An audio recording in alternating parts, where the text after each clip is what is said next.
दोस्ती एक 5 हरूफ वाला लफ्ज है, मगर इस लफ्ज के अंदर बेशुमार राज छुपे हुए हैं जो सिर्फ और सिर्फ सच्ची दोस्ती करने वालों पर जाहिर होते हैं, क्योंकि सच्ची दोस्ती एक पाकीज़ा रिश्ता भी माना जाता है जो भाई बहनुमा है, बाप बेटा बेटी जैसे रिश्तों से भी कई गन्ना बुलंद होता है। अगर दिल में सच्ची दोस्ती का जज्बा हो तो मुश्किल काम भी आसानी से हो जाते हैं, क्योंकि इस रिश्ते में लालच, हिस्दबाज़ी, फर्ब और बुराई के नाम की कोई चीज़ नहीं पाई जाती, और इसी रिश्ते की बना पर मंजिल भी आसानी से मिल जाती है। अगर सच्ची दोस्ती हो तो पराए भी अपने हो जाते हैं।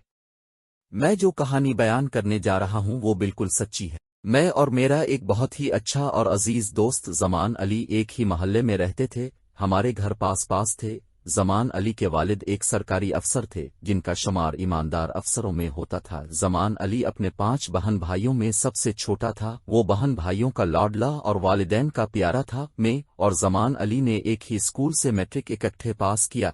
कॉलेज में भी हम दोनों ने इकट्ठे दाखिला लिया। हमारे लिबास, हमारे स्कूल और कॉलेज के बैग भी एक ही जैसे हुआ करते थे। हमारा पसंदीदा फूल यहाँ तक कि खाना पीना भी एक ही जैसा था। स्कूल के ज़माने में हम दोनों एक ही रंग की साइकिलों पर आया जाया करते थे, और जब कॉलेज में गए तो एक ही बस में आते जाते थे। स्कूल कॉलेज के लड़के हमारी सच्ची दोस्ती को रश्क की निगाहों से देखा करते थे। स्कूल कॉलेज के वक्फे के दौरान हम अमूमन घर से खाना लाकर खाया करते थे। कभी ज़मान अली अपने घर से कोई खाना बनवा कर ले आता और कभी मैं अपने घर से कोई अच्छी सी चीज़ बनवा कर ले आता था। फिर हम दोनों मिलकर कॉलेज के बाग में एक बहुत ही पुराने दरख्त के नीचे बैठकर खाना खाते। वो दरख्त हम दोनों को बहुत ही अच्छा लगता था, क्योंकि कॉलेज के फालतू वक्त में वहां अक्सर बैठकर पढ़ा भी करते थे। ज़मान अली खुश दिल शख्सियत का मालिक था। वो अपने घर वालों के अलावा हर एक से हंसी मजाक किया करता था। वो मोहल्ले के गरीब हमसायों से बहुत प्यार से मिला करता था। वो अक्सर औकात सफ़ेद पोश हमसायों की मदद खुफिया तरीके से भी किया करता था। वो उनके साथ हमेशा हमदर्दी और मुखलिसाना रवैया रखता था। पढ़ाई के अलावा ज़मान अली को खेलों से भी दिलचस्पी हुआ करती थी। घुड़सवारी, तीर अंदाज, तैराकी, जूडो, कराटे इसके पसंदीदा खेल हुआ करते थे। इन तमाम खेलों में इसे बहुत महारत हासिल थी, यहाँ तक कि जहाँ भी इसका उन तमाम खेलों का मुकाबला होता था वहाँ हमेशा पहला इनाम हासिल करता था। इसके पास कई इनामात इकट्ठे हो चुके थे। ज़मान अली को तैराकी करना बहुत पसंद था। बाज़ औकात जब वो तैराकी करता बहुत ख़तरनाक हद तक पहुंच जाता था, यानी वो पानी में बहुत ही गहराई में जाकर थोड़ी देर के बाद बाहर निकलता था। मैं अक्सर इसे इस हद तक गहराई में जाने से मना किया करता था, मगर वो हमेशा हंस कर टाल दिया करता था। वो कहता था, मौत का एक दिन मुकर्रर है, जो रात कब्र में आनी है वो आकर रहेगी, तुम उसकी फिक्र ना किया करो मेरे यार। एक दिन ज़मान अली अचानक मेरे घर आया। घर वालों से अलग सलग के बाद वो मेरे कमरे में आया और एक लिफाफा मुझे दिया और कहा, इसे पढ़ो। मैंने इस लिफाफे में से कागज़ निकाल कर पढ़ा तो उसमें एक इंटरव्यू कॉल थी पाकिस्तान एयरफोर्स की तरफ से। मैंने इसे कहा, ये तो बहुत अच्छी बात है कि तुम एक एयरफोर्स के अफसर बन जाओगे।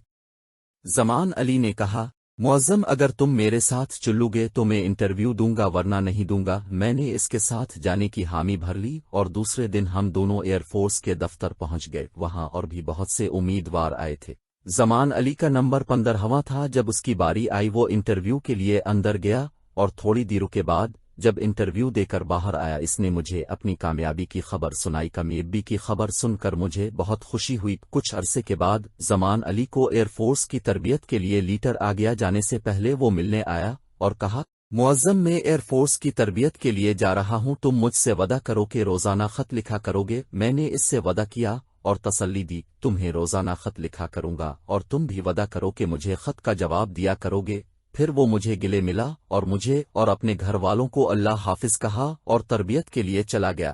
हमारी खत विक्ताबत का सिलसिला तकरीबन 2 साल तक जारी रहा। हम दोनों वादे के मुताबिक एक दूसरे को खत के जवाब देते रहे। फिर अचानक एक दिन ये खबर आई कि ज़मान अली का तैयारा तरबियत के दौरान गिरकर तबाह हो गया और ज़मान अली शहीद हो गया। ये खबर सुनकर उसके घर वालों को और खुद मुझे बहुत गहरा सदमा पहुंचा। मेरे बचपन का दोस्त, मेरा सच्चा दोस्त मुझसे हमेशा हमेशा के लिए बिछड़ गया। ये सदमा मैं आज तक नहीं भुला सका। उसने ठीक ही कहा था कि जो रात कब्र में आनी है वो आकर ही रहती है। इसका वजूद आज भी मेरे साथ महसूस होता है। ऐसा लगता है कि वो आज भी जिंदा है और अपनी सच्ची दोस्ती के साथ। मैं कभी कभी कॉलेज के इस दरख्त के नीचे जाकर बैठता हूँ जहाँ हम दोनों इकट्ठे खाना खाते और पढ़ा करते थे।